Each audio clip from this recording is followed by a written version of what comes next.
Siyaphinda siyanibingelela uDr. Gumgum lo enikhuluma naye okhulumisana nani. Namhlanje ngithi anginivakashele nginazise ngolunye usizo olutholakalayo lento yokuphakama. Angingasho ukuthi into yokuphakama ukuze kuzoba straight inkulumo yami. Kunomuthi wokuphakamisa izinto zakho esikwazi ukwenza la ekhaya ukuthi ukwazi ukusizakala.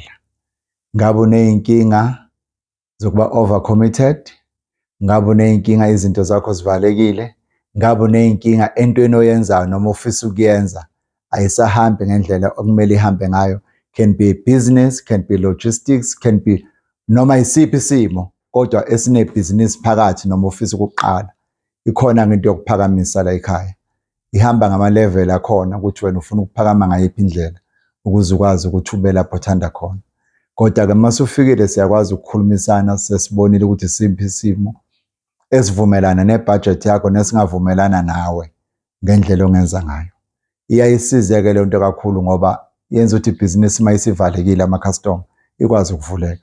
Uma wena self uyi-brand ungasaqashwa, let's say nje u-DJ awusaqashwa, let's say uyi-construction awusaqashwa, noma ikuphi ongakwenza ngawe uma ngasenzi ngendlela ekulindeleke ngayo.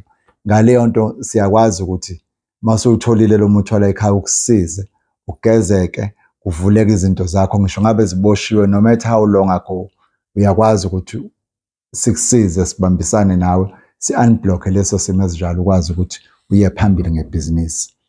Mawulifuna kusizo njalo okulula nje ongakwenza ukuthi usifonele la ekhaya. Inamba yethu is very easy, 0712 999 999. Ngicela ukuyiphinda 0712 999 999. Inawo futhi no WhatsApp. Mayingangeni leyo namba ungayisebenzisa nenye ethi 084 266 7000, but preferable 071 2 999 999 uDr. Gumgum. I'm based la eBenoni endaweni ekuthiwa isePartfontein.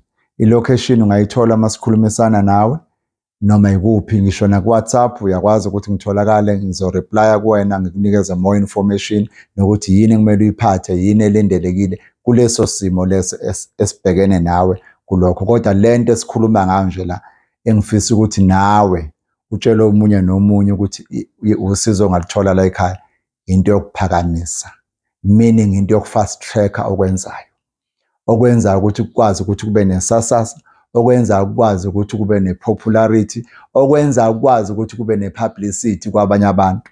So kokwakho ukuthi usithinte la ekhaya noma uze la ekhaya uzothola lolu sizo uzokwazi ukusizakala. Siyabonga. Masilandela usubscribe noma yini uyosithola sibambisane nawe. Usuku oluhle, siphinde sibonane kwamanye amavidiyo.